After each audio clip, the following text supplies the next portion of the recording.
her amazing novel. Let's hear it for Koel. And we have to give a huge round of applause. That's okay, you must clap for yourself.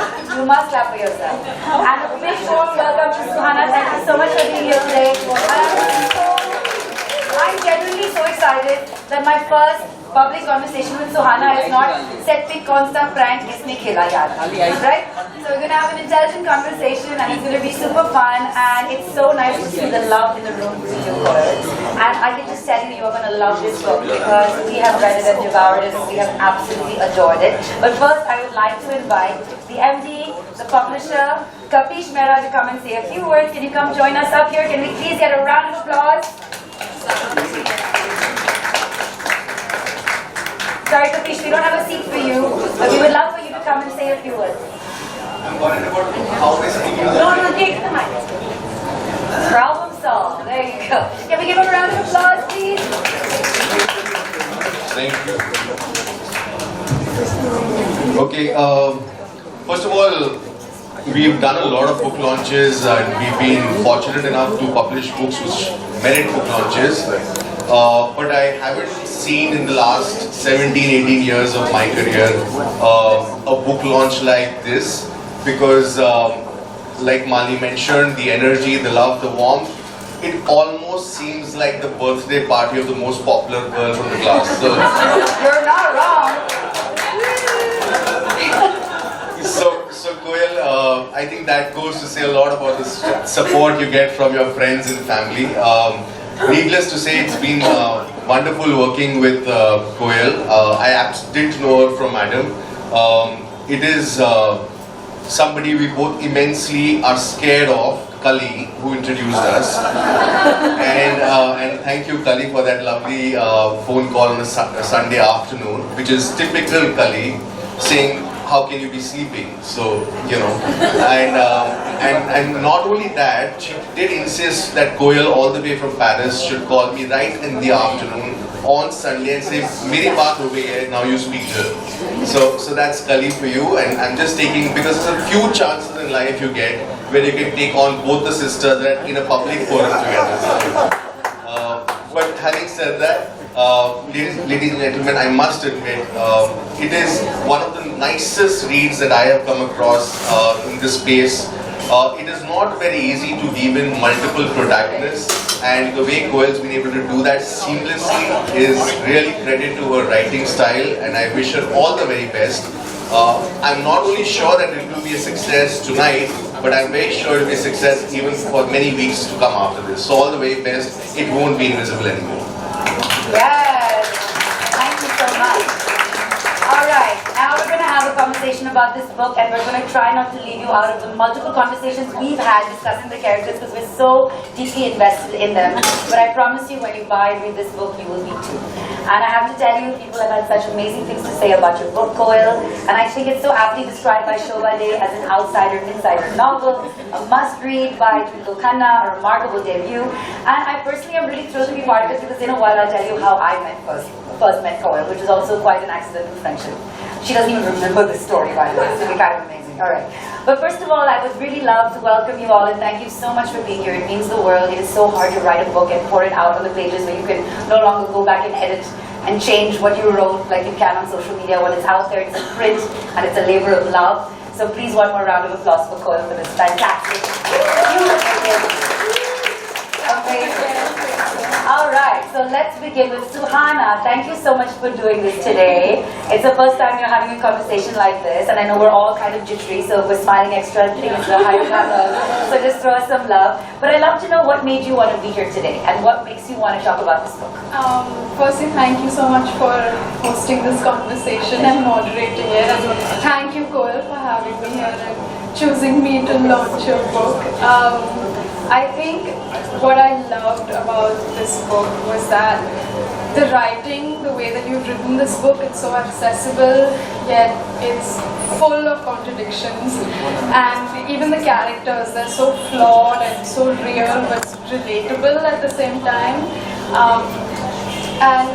But what I think I loved the most and what resonated with me the most was that at the heart of it, this book is about friendships. And I find myself quite lucky to have a set of friends that hold up a mirror to my imperfections. Some of them are sitting in the audience, which I was quite pleasant. And applause for friends. Yes. Yeah, I'm really so happy. But yeah, and also friends that hold my hand during the tough times as well as the good times.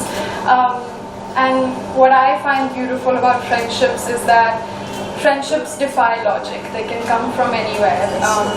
Koel and I are friends. We're not from the same generation.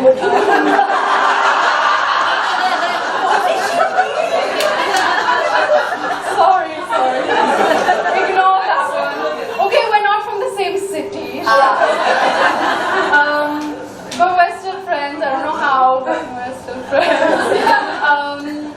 And yeah, that's why I'm so thrilled to be here and doing this with you. I love it. Absolutely amazing. So, Koel, just before we get into the meat of it, right? Let's tell everyone, what is this book about? Clearly Invisible in Paris. What is this book about? Who is it about? Why did you write it? Yeah, okay.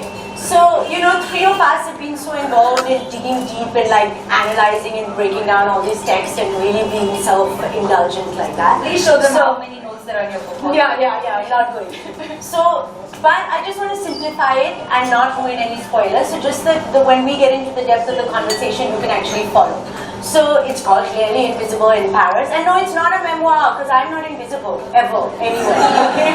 So, although this is the point, I have lived in Bombay, Delhi, London, Tokyo. But when I moved to Paris, I felt completely alienated. Like I was like, okay, it's just a question of language. I come from Delhi, you know the Delhi snobs. I know how to deal with Paris, no issue. And it's just a matter of time, I will get in. But I continuously till date feel like an outsider. It is the most alienating city. It is a city of polarity, which is why I also love it as a writer.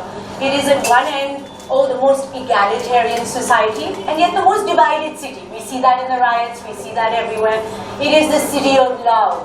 And yet, it is the coldest city. Anyone who's been a tourist in Paris knows that. It is a city where it talks about, you know, oh, we're so liberal, we're so inclusive. And yet, it's a city that's so insular. Paris is the greatest, we are the greatest, no one else. I don't want this to become a Paris bashing session. We have a Frenchman here. Yeah. My husband. Oh yeah, sorry. Thank you, Laurent, for taking me to Paris, which made me write this story. Because it's also a city that I love.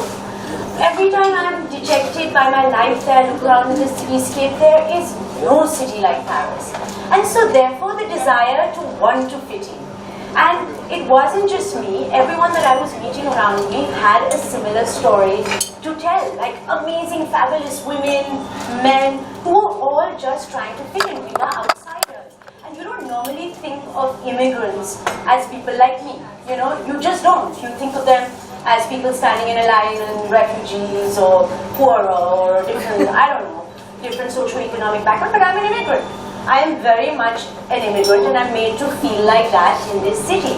And I developed these amazing friendships. And somewhere I have this knack of maybe attracting stories. People come and tell me things they really shouldn't, like there's a lot of oversharing that happens. But there is, what can I say, strangers, friends, all kinds of things. And it all fed into me, and then one day I was writing this story about odd friendships that see you through. And at the end of, I don't want to ruin anything more, I'll tell you a little bit about the characters. But it says Clearly Invisible in Paris, and there's a big point in it that, you know, who gets to be Parisian, who doesn't. And I have to say I'm very happy to be, finally, after all this trying, to be very happy to be an Indian in Paris. Right? That is something that I have finally known and gone, I am Indian in Paris, I don't want to be Parisian. So the story is about four very disparate women. One of them is Meera, who is an Indian socialite who moves to Paris because she gets married to an aging French movie director producer. But she can't adjust to her life because she has so many issues of her own, which when you read about, you're like, what is your problem in life? But that's the problem. She has nothing to complain about and everything to complain about. The next character is Roselle, who is a Filipina housemaid who escapes the clutches of her Kuwaiti employer, who basically thought that being an all-rounder means being a slave. And then you have Dasha, who's a barely 17-year-old Russian who's insta-scouted from a tiny little village in Russia, who comes to Paris to want to be a supermodel. And you have Violet, who is this burlesque dancer from Senegal. She's a transgender woman. She is fabulous in every way, but she is broke. All four of these women live in the same Haussmann building. Now, for those of you who don't know Paris, Paris has these stunning, Haussmann buildings, and they live in different circumstances. So Roselle lives in this tiny 6x6, room in the roof, which you have to access with a spiral staircase at the back of the house. Neera, the Indian socialite, lives in a duplex in the middle with, double floors done by Philip Stark. Dasha lives in a room full of bunk beds with other models who are trying to make it, and Violet lives in the ground floor next to the lift. They don't know each other, they don't want to know each other, they can't stand each other, there's nothing in common, except they're all foreign. And then the world comes to a standstill. When you read the book, you'll understand why. And when that happens, they're the only people left who are able to see each other through. And this is what the book is about, right? It's funny, it's in your face, it's me, in that sense, but it's completely fictionalized, and there will be conversations that we will have about these characters. Absolutely. But this kind of lays the lay of the land. Just tell the names again. There's Neera. There's Neera the Indian, there's Dasha the Russian wannabe model, there's Violet, who is the burlesque dancer, and there is Roselle. Meet little Roselle. Amazing. So one of the things I loved in all our conversations, and honestly it was such a delight to hear because we had all these multiple email chains, was that when Suhana was doing the notes, because she's like a reader herself and really deeply invested into it, taught you insights about your writing that you didn't know, and that's literally the highest compliment all the writers here would know, is when someone points out something that you didn't do on purpose, maybe, or didn't realize you did.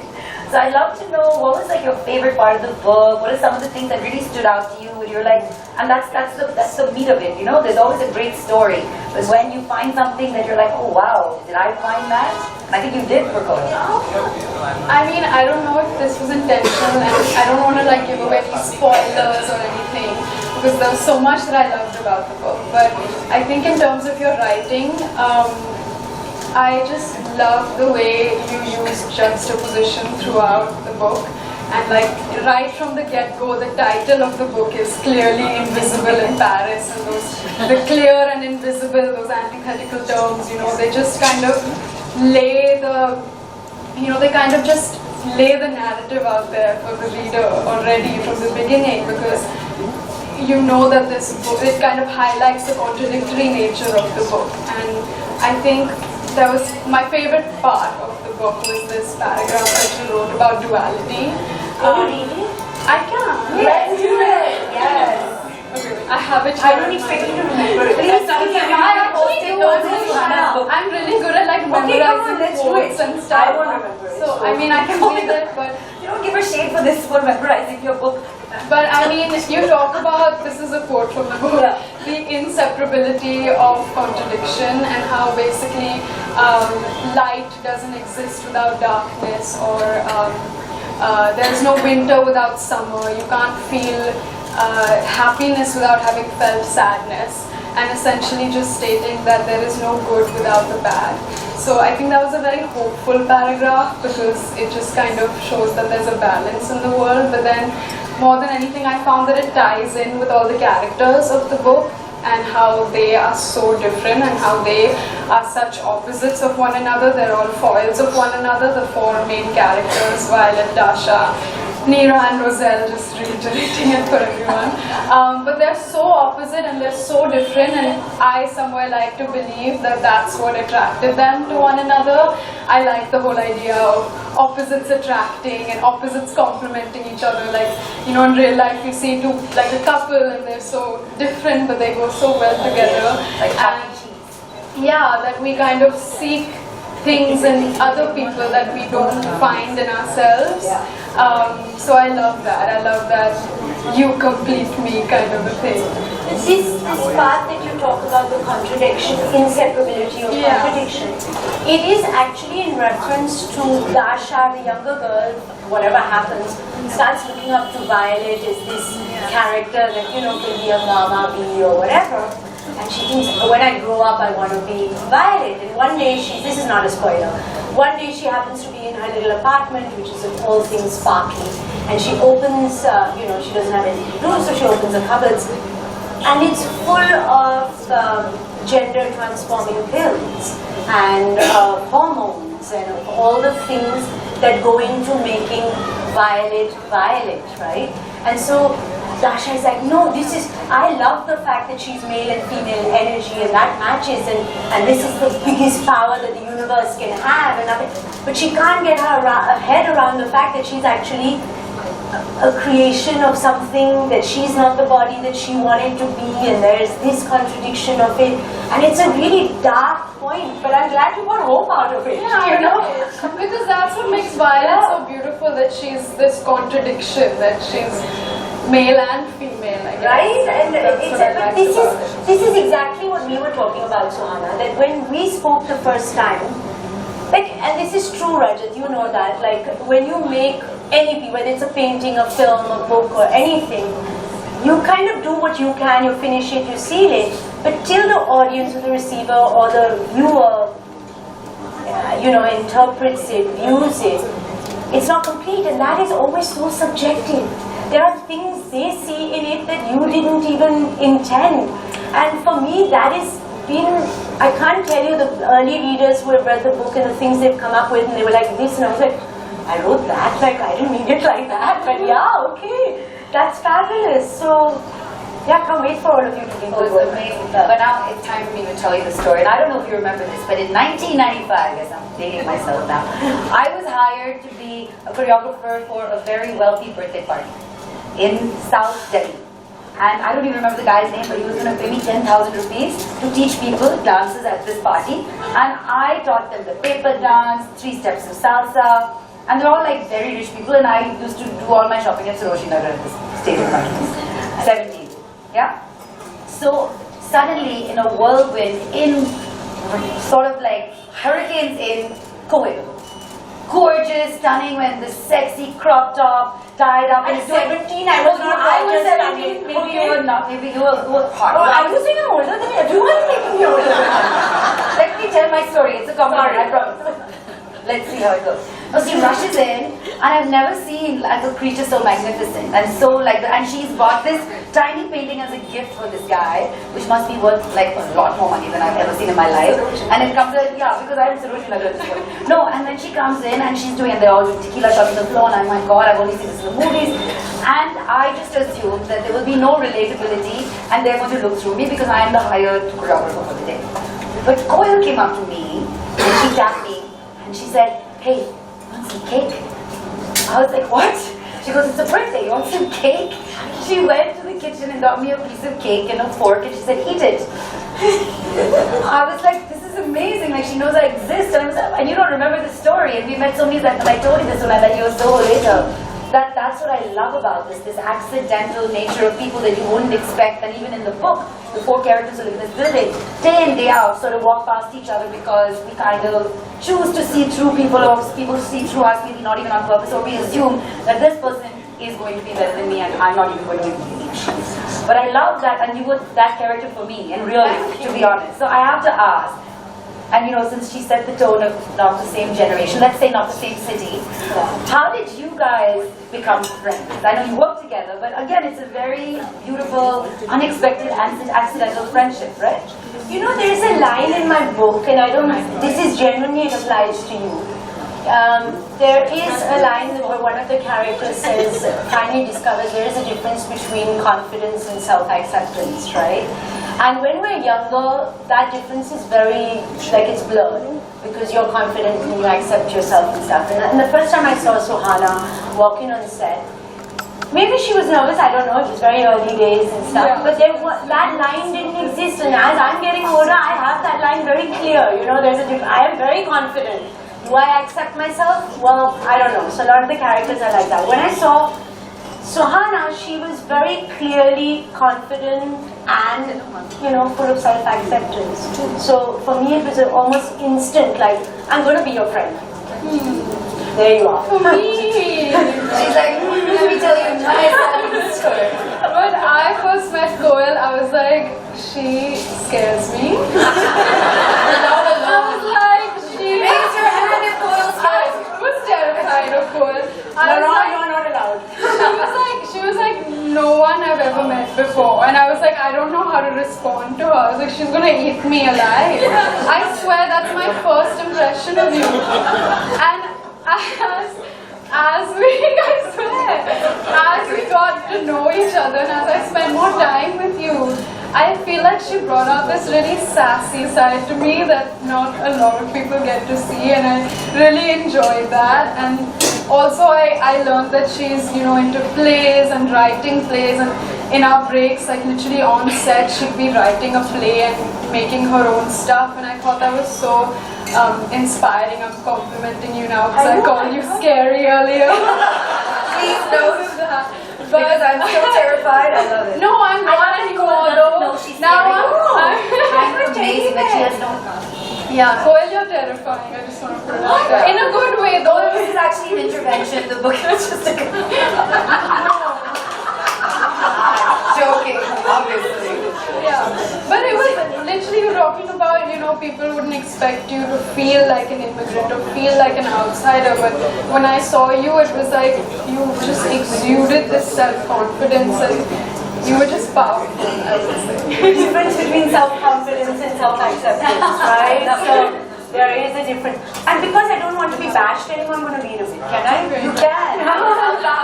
Read my mind. I was about to say, I think it's time to hear some of the sassy, savagery, sexiness that she's poured into this book. But I'm not sure. It's just because, you know, what do you read? Like, how do you read something without anyone having read the book and all that? So I don't want to ruin a lot of things. But I like this bit only because it plays into this idea of invisibility and visibility, which is a big deal, you know, because when I was like a 17-year-old moving to UK for the first time to study, yes, I was a popular, confident child and kid, and I went there, and I was like, what is wrong with me? No one is looking at me, like, what's going on? And then I realized that in India we're so used to everyone always looking at everyone all the time that when someone is just minding their business, you think you're invisible. And I was like, okay, this is not, you know. So this kind of feeds into this. Of course, I don't have my glasses because I'm too vain, so we will try. So this is Neera. I'm not going to tell you anything more, but she's got a secret and she's trying basically to get back into her apartment, into her building. She has to cross the street with this secret to get back in there. And she's feeling rather visible. She always wants to be visible, but this is the one moment she wishes that she was invisible, right? So this is where she is. This was her neighborhood. They were all there. The boulanger with his big bay window flaunting his assortment of artisanal viennoiserie, and his contempt for those who ordered the wrong pastry at the wrong time of the day. By the way, this has happened to me all the time. Order a croissant in the anything but the morning and you've had it, right? The dry cleaner who made it clear that she preferred chatting with her gang of delivery boys than attending to dirty clothes. And the Tunisian guy from the overpriced fruit shop. All of them insisted on greeting her every time she passed. This peculiarity of Paris, constantly saying hello and goodbye to everyone, only to render them invisible straight after, had always maddened her. What purpose did politesse serve when you had no intention of actually acknowledging a person or their needs? In Mumbai, you never bothered with salutations. You just cut to the chase. And no matter how hard you tried, you could never be invisible. There was always eyes on you. And there was always someone more than ready to dive into your life.